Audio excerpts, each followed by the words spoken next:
welcome to From Head to Heart and Home. We're excited to have you listen in on our conversation here today. This is a channel created by women, empowering women to take intentional action in creating the life they want, with your hosts, Carla Center, subconscious healer, and Shanda Soretti, certified coach. All right, you guys, welcome to today's episode. Carla and I are so excited to talk about this beautiful topic that just came to us before we hopped on. And we figured it was such a brilliant time to bring this up with back to school swinging through. We're already in the time of this recording. School is just starting now. But by the time that this actually gets aired, it'll be a few weeks in. So this is going to be so relevant to all of you listening here today and down the line. What we're talking about today is self-care, okay? I know this term can get used very loosely and very often. So Carla and I are really hoping to kind of infuse a little bit of flair, I will say, into it today. And we're going to cover, I can just imagine, we're going to cover an array of different topics under self-care. So Carla, why don't you just dive right into this beautiful topic that we decided to pick today? Okay, I would love to because self-care already gets a bad rap by many. It's selfish. It's selfish for you to do things like just spend some time alone out in nature. It's selfish to focus on you and take a nice soak in the tub all by yourself. There's so many things that people call selfish. And with kids going back to school, there is so much that goes with school, right?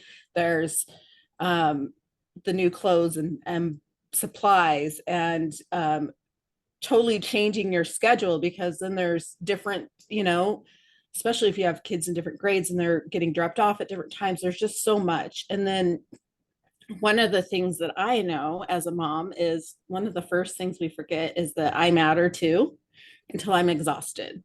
Right. So that's why I think this is such a great topic to have today. Um, First off, because some people think self-care is just massages and vacations and stuff like that. We don't talk about all the little things that we can do for ourselves to keep us from pouring from that empty cup that we were talking about last week. All the little things to make sure, because we can be a much better mom when we're taking care of us too, than if we're just always focused on the kids and the house and the family and our jobs and all the other things, because we get so worn down that we're not the same, because we can't connect the same. Um, so I'm excited that we get to talk about this, because I have so many times talked to people, my clients, and they're like, but I have to do all the things like we were talking about before about doing all the things, and I just don't have time. When you'd be surprised at how much even taking like 5-10 minutes for yourself can make on your day. Yeah. Yeah. Okay. I love what you're saying here. I love what you're sharing. And so for me, what I learned, and I learned it the hard way. Okay. I learned that self care isn't, like you said, Carla, about the bubbles and the soaks in the tub or the flowers. It's not necessarily about just that. It's that too, but it looks very different for every single person. Yes. And you get to decide what self care means for you. For some people, self care means taking a nap when they feel exhausted. For some Mhm. people, it's reading a book and having quiet time or meditating and just having silence in their life, right? Because as a mom, as a parent, life can be very chaotic and very loud, right? So it's very different for very many people, for everybody. And I learned it the hard way because I didn't take the time, right? Self care isn't something that is just going to happen in your day unless you create the space for it. And again, Carla, I appreciate you saying it can be 5 minutes, you guys. It doesn't have to be an hour long thing. You know, as long as you can fit that 5 or 10 minutes in and you commit to doing that every day, that's what matters, or as often as you can, right? And the other thing too is that, like Carla was saying at the beginning, self care is usually seen as um, a selfish act, right? But when you think about it, when we are full, when we are living from a place of complete joy, is what I'll say, when we feel like we are, I don't even want to use the word content, but we'll just go with that for now, for sake of it being on the tip of my tongue. When we feel content, we feel happy, we show up a lot differently in our lives, in our relationships, and in our roles, right? So self-care isn't me first. Self-care is me too, right? Yes. So it's about putting yourself in that list, on that list of priorities. Your name gets to be there. The things that you enjoy gets to be there. And they can be so simple and so easy. Like, this is how I started for me. I didn't know where to start. I was a single mom and I was just very overwhelmed by all the things that I always had to do throughout the day. Time was crunched, right, with working and dropping off and picking up and all the things.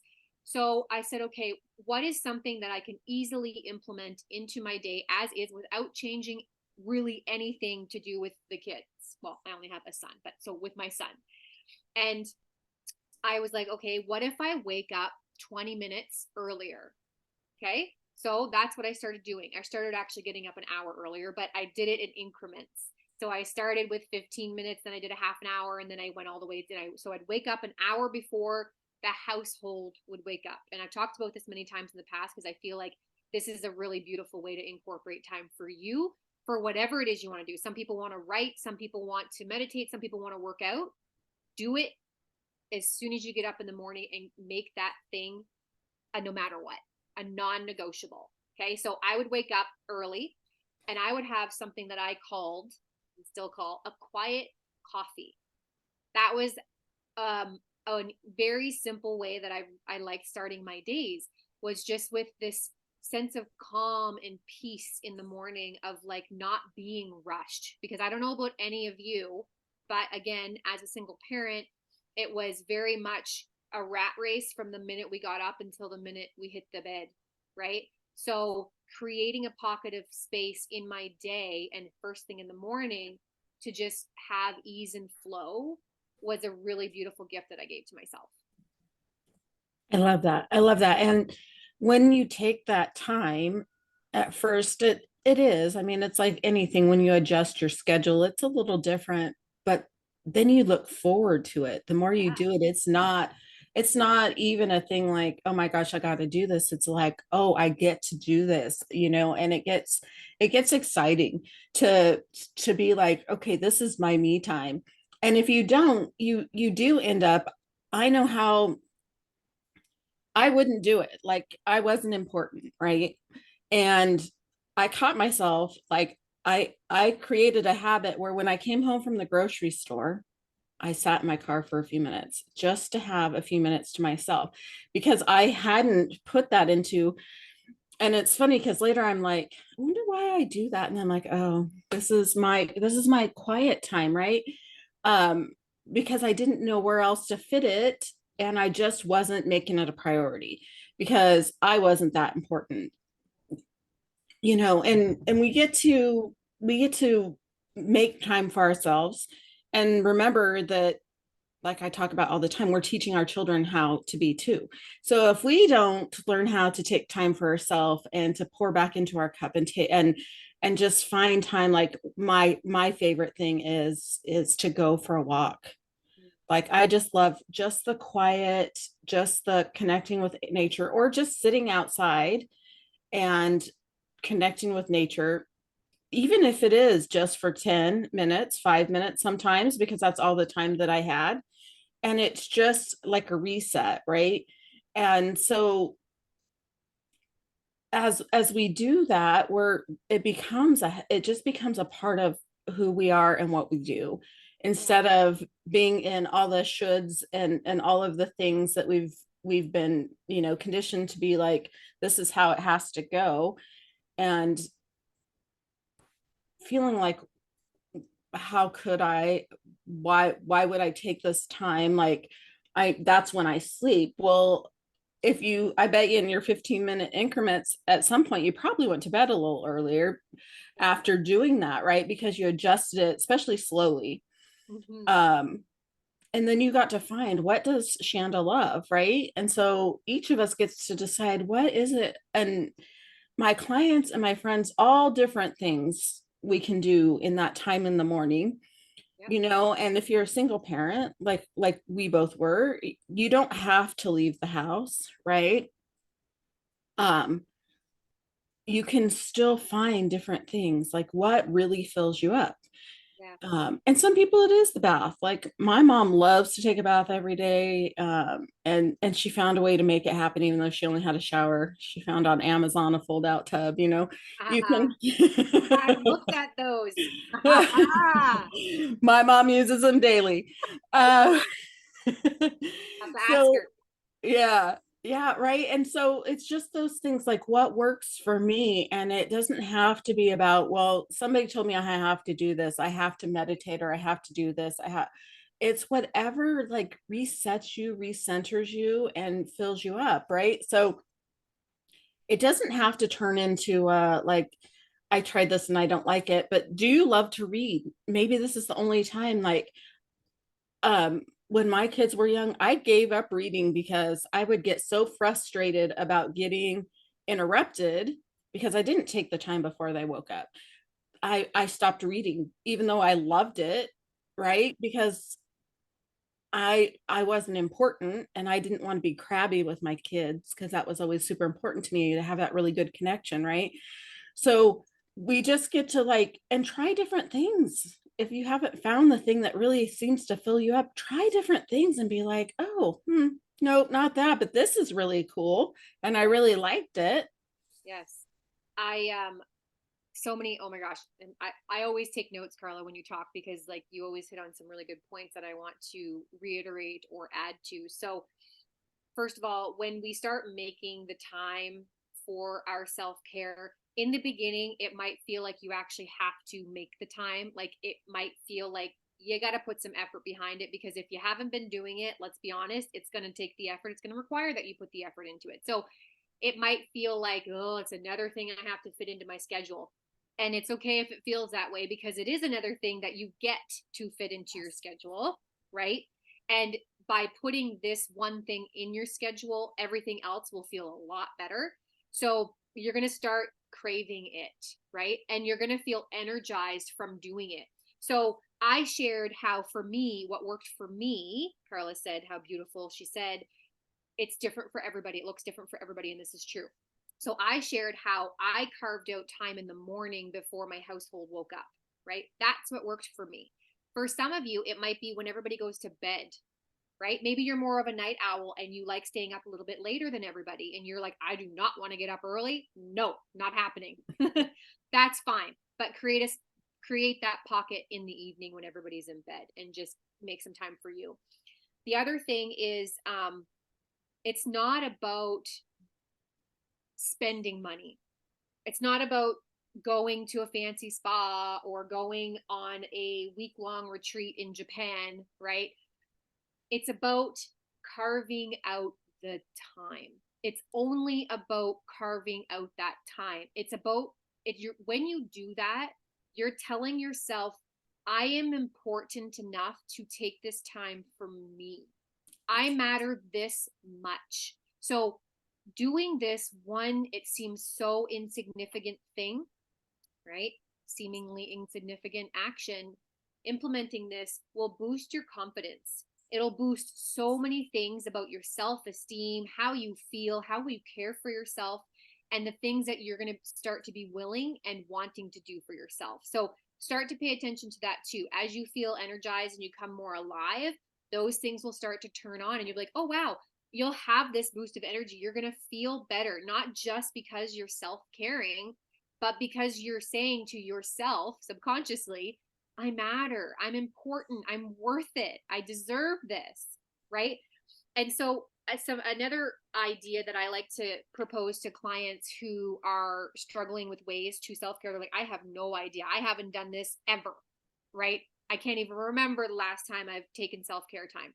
So, what I like to encourage you to do is to think back to when you were young, when you were a child, okay? And think of the things that you liked to do as a kid. Maybe you were a kid who liked to go swimming. or be near water. Maybe you were a kid who liked to go in the woods and build forts, right? Maybe you were a kid who liked to read or draw. Typically, that's a good place to start. Okay. Start in those places where you can remember feeling alive as a child, feeling limitless as a child, and just feeling completely in tune with your surroundings. Start there and play around with it and have fun, because the sky's the limit, right? There's so many options out there. And if you can't find something that works for you, it just means you haven't tried enough things. Yeah. Beautiful. I love that. And really you might find different things that you like as you go. So maybe you find the thing that you started, like maybe it started out as reading in the morning because like I said, I gave it up. So I can imagine how many other moms have. And then you're like, ooh, I kind of want to try like we said, drawing. Maybe they always wanted to learn how to draw, but they never had the time or just, because even as a kid, your life can be go, go, go. It just depends on the family. And then you just take the time to try new things. Like, what are things that you've always been interested in, but never allowed yourself to take the time to do it? And those can be just fun and exciting to just even try, even if you don't, end up doing it all the time. It can just be something fun to do. And you're like, oh, I really enjoyed that. I got to try it. I don't know if I'll do it again because of X, Y, and Z, but I did it, and it was something fun that was for me. Um, because we don't always have to be about making sure everybody else is happy and taken care of and all of that, right? Um, because we get to be happy and taken care of as well. It gets to be everybody. Yeah. Yeah. And what I always like to share around this concept that you're sharing right now is that if we don't take care of us, whose responsibility is that? Whose role is that to fill? It's ours and ours alone. So if Yes. we're not going to be the one to step up to the plate, like, I don't even know what to say from there. You know what I mean?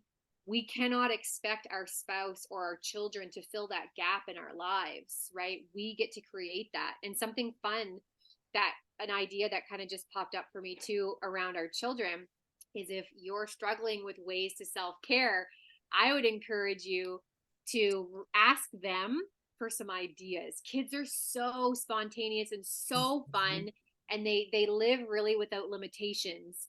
And I would just pick their brains and ask them some things that they like to do and give it a try, right? There's a reason why there's adult coloring books and stuff like that, right? So try things that are outside of your norm, outside of your comfort zone, because you might be very pleasantly surprised.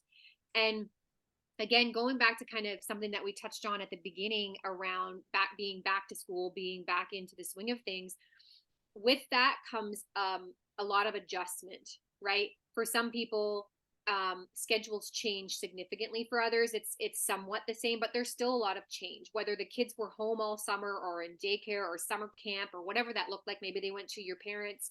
I don't know. Maybe you guys went on vacation for the whole summer, but there's definitely adjustment taking place, and we get to allow those adjustments to happen naturally, right? So like, it's really challenging when we try to force something, right? So I know for me, I'm in a big adjustment period here, not even just with school starting, but moving and renovations, and everything is shifting in our life as a little family. And so it's a beautiful reminder. My son is reminding me every single day of this because of his experiences, that we get to lead with patience and kindness and understanding. Okay. These are qualities that open us up to so much more and such beautiful experiences. So while you're navigating the transition from summer to fall, and summer, or like summer vacation to back to school, have that patience with yourself, but also with your kids. That is a hard adjustment for children of any age, to go from having this beautiful time off to kind of be free and just let loose and have fun and enjoy being outside, to being again stuck in a classroom for 8 hours a day, stuck in a building for most of the day. So I just want to encourage everybody to adopt the patience and the understanding. I think it's really important. And like I said, I'm sharing this because my son is reminding me of this too. We're transitioning. He's having some difficulty at daycare. And so it's serving me with those beautiful reminders to also hold space for him to have that same experience. Um, so yeah, I really, I wanted to share that with you. Carla, do you have anything you want to add on that? Well, and that makes me think about, so like I was saying about us teaching our children. So also as the kids are shifting into going from being wherever for the summer, different places, to going back to school, there will be, they need to learn to take some time for some self-care to Yeah. decompress Yeah. from school, from new classrooms, possibly new friends, just and new teachers, because everything's different for them, right? It's not just, well, they did school last year and this is just school. Like everything changes. The teacher can make such an impact on your child's life. For them to adjust to a new teacher and how a new teacher does Yeah. things can be big. So that's another thing about the self-care, is that we are teaching our kids that it's okay to be, stressed and overwhelmed, and just take time for us, right? So teach them how to do some taking care of themselves, how to debrief, um, because so much is going on for all of us. Yeah. And also be open as we're doing the school year stuff. Shanda and I talked about this a little bit earlier, like there's new clothes, there's new supplies and all that stuff. And then your kid might not even be the kid who needs or wants all the new things. Like Mm. my middle child loved thrift stores. Like, mom, could we not buy all the new stuff? And as an adult, she's one of those, like, I don't want to buy anything new because I don't want to add to the landfills and all this stuff. She's very environmentally conscious about stuff. But to like really watch our kids as this is all happening too, and understanding that maybe what has always been tradition in our lives may not be what they need. And that can also help us with our own self-care, because we're putting less pressure on ourselves as we look at our children and find out what they want. Maybe they don't want all this new stuff, or maybe it's not that big a deal. Shanda and I were talking about the new school bags. Like, you get bags every year, and sometimes they do need new school bags because it got like, it's had it for the year, but sometimes they don't. Sometimes it looks almost brand new. So because we've always got a new one, do we need to get a new one? Yeah, I love that you're bringing this up because we talked about this off camera, and it's like, as a parent, it's really, this can be a challenge to navigate, right? But not falling into the trap of that pressure to have the shiny new things, right? There's nothing wrong, first of all, with beautiful hand-me-downs or thrift shopping or recycling and reusing things. And it's interesting because I grew up with every year new bag, new lunch can, new clothes, new sneakers, new, all the things were new every year.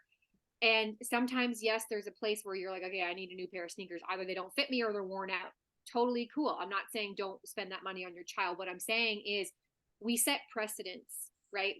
We're always teaching, like Carla has said multiple times, our children, but we're also teaching them how to spend money, how to spend time, what to value, what to appreciate, what to be grateful for. My son didn't ask for anything new. He was tickled pink when I finally found him a new lunch can. He was over the moon by this beautiful new little lunch can that I had brought home for him. Like, you would have thought that it was, the most expensive toy that he had asked for, right? So it's not even about how much you're spending or where you buy it from or whether it's a brand name thing. No, it's about, showing him, what is important, right? Because they're watching. They are always watching. They are beautiful little sponges. So going back to the self-care thing, if we don't take the time to self-care for us, we're teaching them in a very roundabout way that self-care doesn't matter, that I don't have time for self-care. Is that something that we want to teach our children? No, we want to teach our children to take that time to decompress, like Carla said, right? My son, very much, he's an only child. So things are busy at school, things are busy at daycare. And when he comes home, he likes quiet time. So we know what that routine looks like for us now. And sometimes, even on the drive home, he'll just want quiet time. I'll ask him how his day is and how things went. And then we won't even have music or anything on. We'll just sit together and on the ride home in silence, right? Just being with each other. So encouraging them to create those pockets of time for themselves and involving them in some of the things that you enjoy doing so that you can teach them how to do self-care, what that might look like, what things could fill up their cup and make them feel energized, right? And again, I shared like on the drive home an experience that I've created with my son, and in the morning as well. And it might be a 2-minute drive or walk to the bus stop. It might be a 10-minute drive to school, whatever that is, or daycare, whatever that looks like for you. Take that time and be intentional about that time, right? Sometimes I think we take for granted the pockets of time that we do have one on one, right? And so I really try to, in the morning, be intentional about setting my child up to have a great day.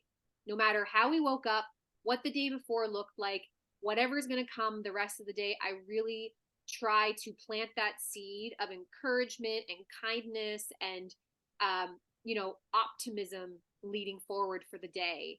And then at the end of the day, recapping how everything went and maybe, what could be done a little bit differently next time if there was a struggle, right? We go through seasons, we all go through seasons, Yes. and we get to help our children navigate that, right? So just, I like to open the floor and allow him to share with me what's happening in his days, right?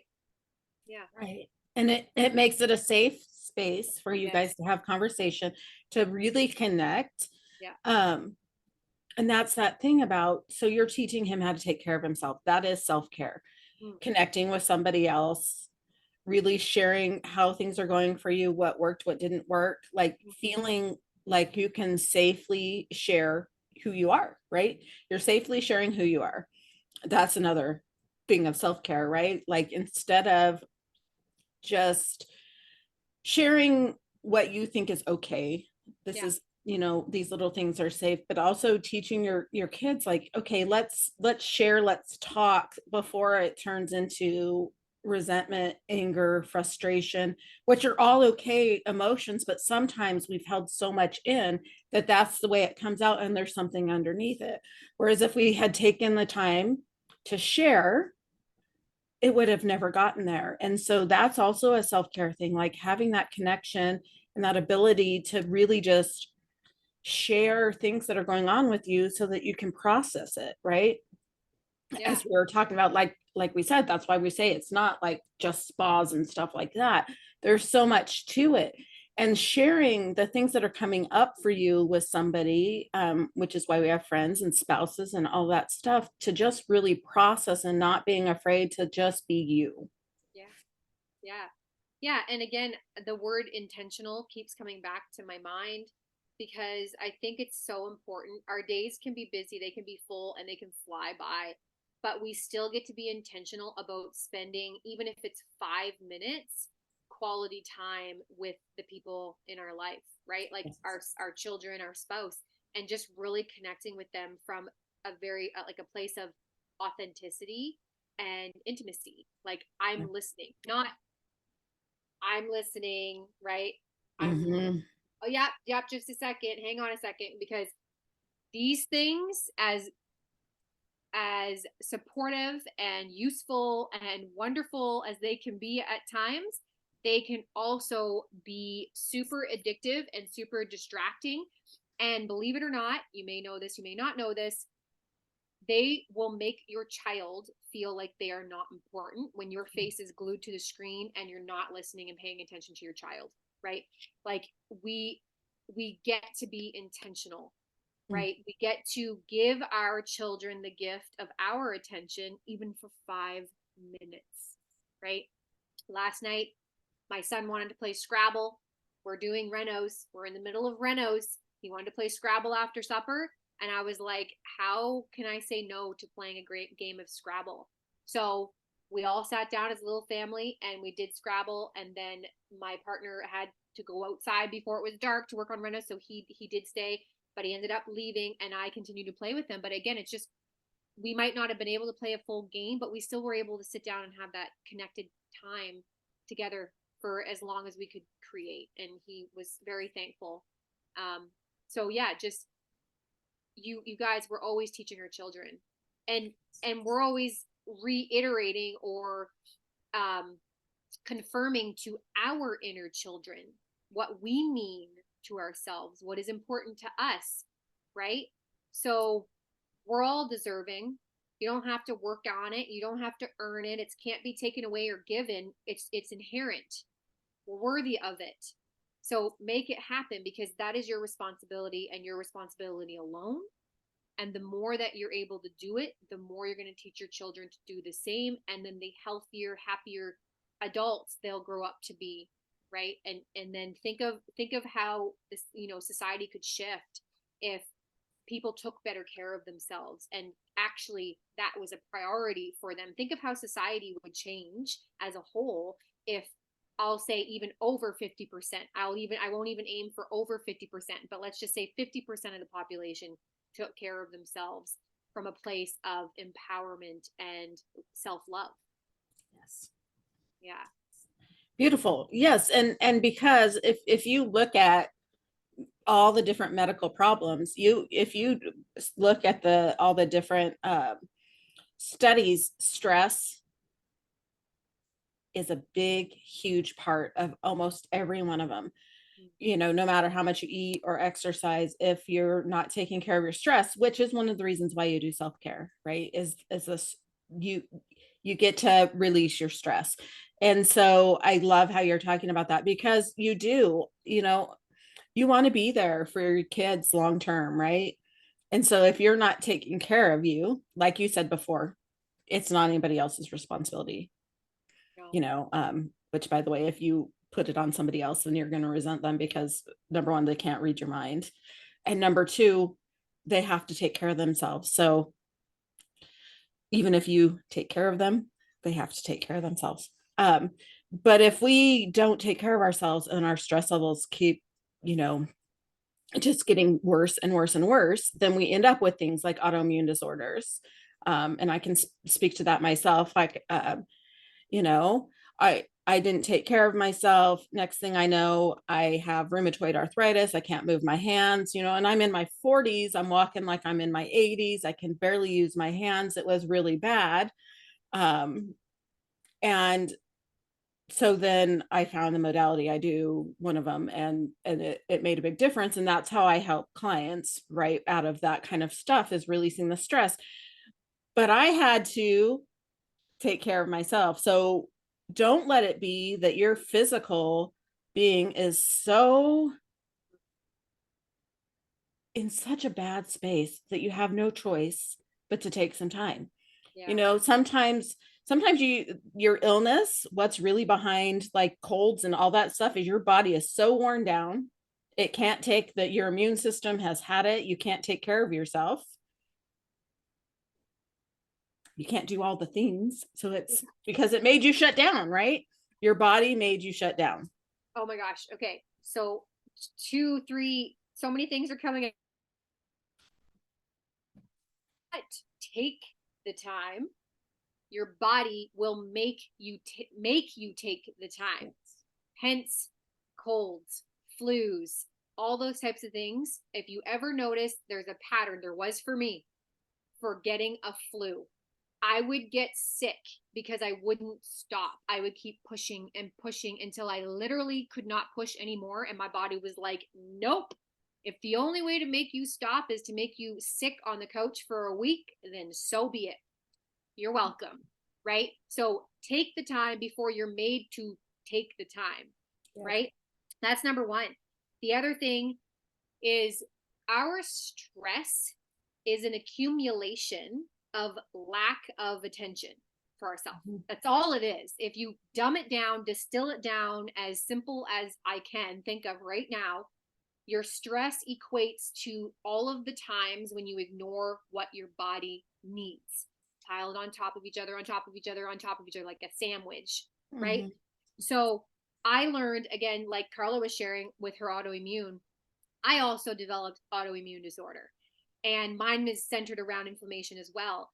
And, you know, in my early 30s, getting up in the morning, walking down the stairs felt nearly impossible. My knees, my hips, my ankles, everything was so sore. I would have to brace myself on the walls walking down the steps. It was a sight to see, I tell you. And I got to learn, like I've said a couple times the hard way, how important self care is.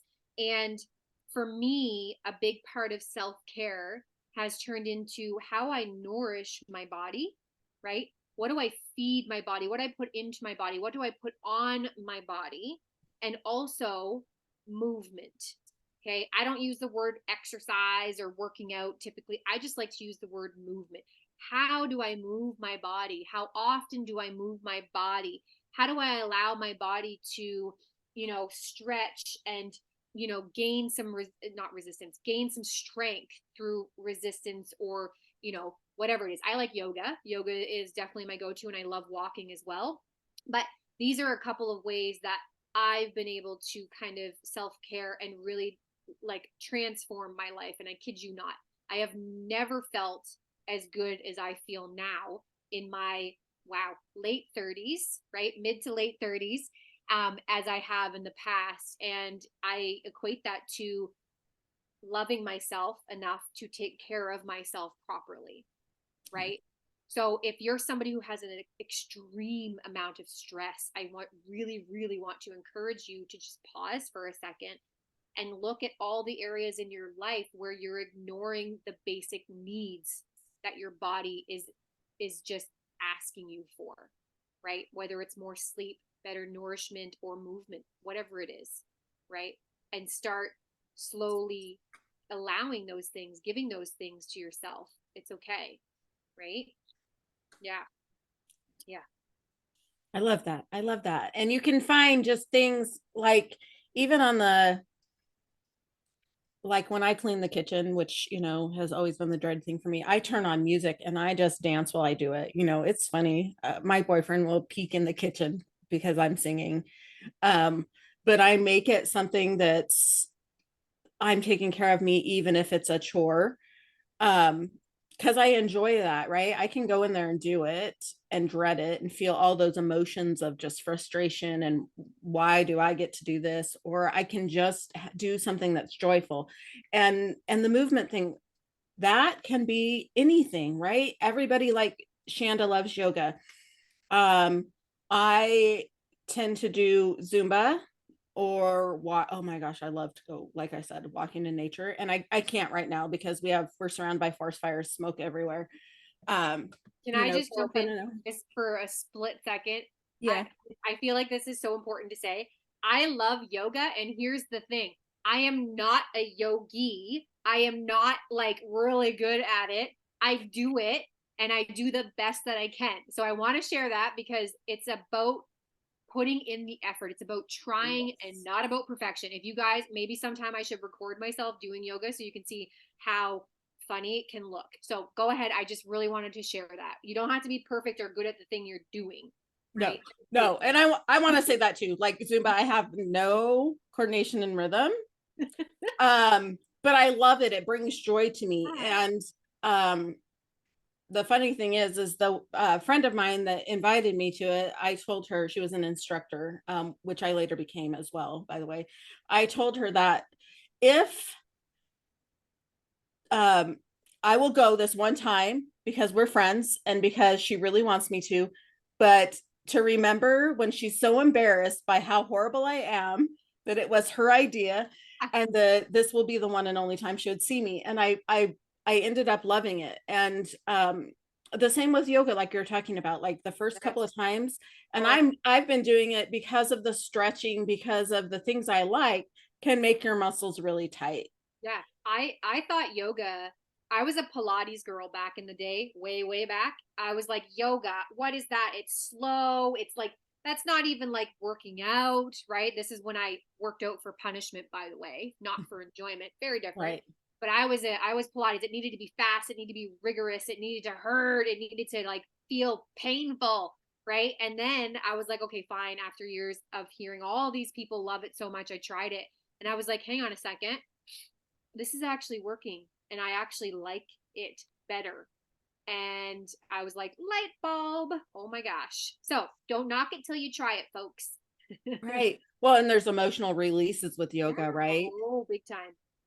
Big time. Um, and as you talk about this punishing yourself, like I did the Ah, same thing, and you'll notice when you do things and your muscles are, they're the things that are like punishing, your muscles are always tight. And I'll tell you that a massage therapist told me, she's like, oh my gosh, your muscles are like bricks, they're supposed to feel like marshmallows, because as you continuously do something and don't do things that'll stretch out your body and all of that, it can make them hard. And um so I've been using yoga because I would go for an hour long walk, because now that my kids are older, I can do more things, more me time, right? I go for an hour long walk and then my hips would be so sore and so tight. But I've been doing the yoga stretches to stretch out my hips and to open them up. So I love that you do that. And I want to point that out because I am not coordinated. I will tell you guys that right now, no matter how much, like I can do a Zumba routine. And the reason is it's repetitive and eventually you get muscle memory with it. But the first time, like, I'm surprised I don't trip over myself still, but I love it. It's just the joy in what you do and the not judging yourself if you're not doing it exactly like somebody else did. Just like with life, don't judge yourself just because you're not doing exactly like somebody else did. yeah. Yeah. And, self care is not punishment. So if you're doing the thing that you think is self care and you're like, I hate this, I loathe this, this is awful, I want to go out on a limb and say it's not self care. It's something else. You know, figure out why you feel the way you feel about what you're doing. And the other thing too that I want to share is that wherever we hold tension and stress and pain in our body is stored information. Okay. So, I mean, maybe we could even do an episode about this because this is a really big loaded topic here, but pay attention to where you're tight. And this is great. This is why yoga, I enjoy it so much because like Carla was saying, you get emotional releases. I have like tears have just fallen from my eye sockets for no apparent reason. I'm not feeling emotional, but I'm holding a specific pose and all of a sudden I just feel this release and it's like it's incredible. And so pay attention to where you're holding pain, stiffness, tightness, anything like that in your body because that is you can access that information to let it go and heal it. Okay. So I won't dive into that, but I really wanted to share that.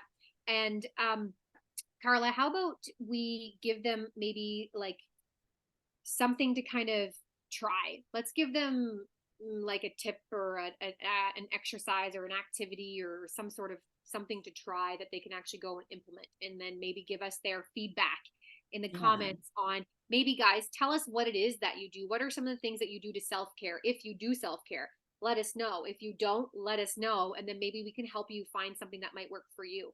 So always sharing your feedback with us in the comments because that's where we can really engage with you more in depth, right? Really specific to your needs. Yeah, I love that. I love that. And it can be different things. Like I have friends that their self-care is gardening because they love that, Yeah. right? And not everybody does. So it's just about like Shanda was saying about thinking about what you really enjoyed as a kid, but there might be something even as an adult that you're like, I really enjoy that. Why am I not, Yeah. taking 5, 10, 15 minutes and doing it? Um, because there's such a large spectrum of things you can do. And it's really about something that is not only taking time for you, but that fills you up. You're like, I really enjoy this. It's not about making something a chore, Yeah. you know? Yeah. What I want to offer as kind of a, a parting gift for you guys to try and implement is this. Okay. And it's going to sound a little bit woo woo or crazy for some of you, but just go with it here, if you will. When we think of like when we start a new relationship, or if maybe you're married, but if you can think back to when you first got into a relationship, how exciting it is and how we are like willing to do anything for that person. Like we will do anything. We will go so far beyond for that person. It's funny in the beginning. Sometimes that fizzles out, but what I'm getting at here is treat yourself like you would treat a lover, right? Treat yourself like you would treat somebody that you deeply, passionately care for. So write yourself little notes and fold them up and tuck them somewhere. Put them under your pillow, put them in your makeup case or your makeup drawer or whatever, a vanity or your underwear drawer. Stick them in your car, put them in your wallet, send yourself an email throughout the day. Like just do those little things like you would do to a new boyfriend or girlfriend, and surprise yourself. Buy yourself flowers. If you remember the flowers last week, my sunflowers, I bought those for myself because I love sunflowers and they make me feel good. So I bought them for me, not for anybody else, and everybody else got to enjoy them, right? So the more that you take care of yourself, the more your cup is full, and the higher quality you get to show up and offer everybody else around you. It is a win-win. It is never a lose. Okay. So that is what I am going to encourage you all to do, is to play with that. Pretend you're dating yourself. Warm up a pillow in the dryer or a blanket in the dryer and stuff it in your bed before you get in to warm up your bed. Like it's just the little simple things that put a smile on your face that matter most. I love that. I love that. And on the days that are a little rockier than others, having the little notes that are tucked away in different spaces, or maybe you put them in a jar that you can pull from, doing those little things for yourself really impacts that day. Maybe it's even a day where you're like, I overslept, so I didn't get my morning stuff, but you get to go grab out of the drawer in the vanity or the jar or whatever. And you can just, even for 30 seconds, feed into yourself so that you got something that day, because you are important. And you should be able to think of yourself like, I would do anything for that person. I love them so much, because that is where it starts. When you love yourself so much, it spills into your relationships. It makes your relationships that much better. So that's why we talk about it. Like, this isn't just about impacting you, it impacts everybody around you. So all the little things that Shanda's talking about is beautiful, because those are the little ways that you get to take care of you and show you that you matter. Yeah. That's beautiful. I appreciate that so much. And I want to add one last thing. We're always impacting people in the world around us. So let's create a positive impact intentionally as often as we can, right? So I want to encourage all of you with children or maybe even teenagers who are off to university or college, but everybody who is dealing with back to school. And those of you who aren't, right, who maybe just, let's lead with patience and understanding and kindness. Let's go forth from those qualities and with those energetic qualities. Okay. So is there anything else that you would like to share, Carla, before we sign off today? No, I think it was great. I'm so excited about all of this. Yeah, and I feel full too. And I just want to thank everybody for tuning in. Always, always share your feedback with us in the comments. Let us know what you're up to. Let us support you further. Drop us some comments below, and we'll get in touch soon. So, thank you all for tuning into our channel From Head to Heart and Home with Carla and I. And if you enjoyed our conversation today, which hopefully you did, make sure you click that subscribe button below so that you get all of our notifications and the newest episodes. Okay. And be sure to join us next week for another authentic, connected conversation. Bye for now, everybody.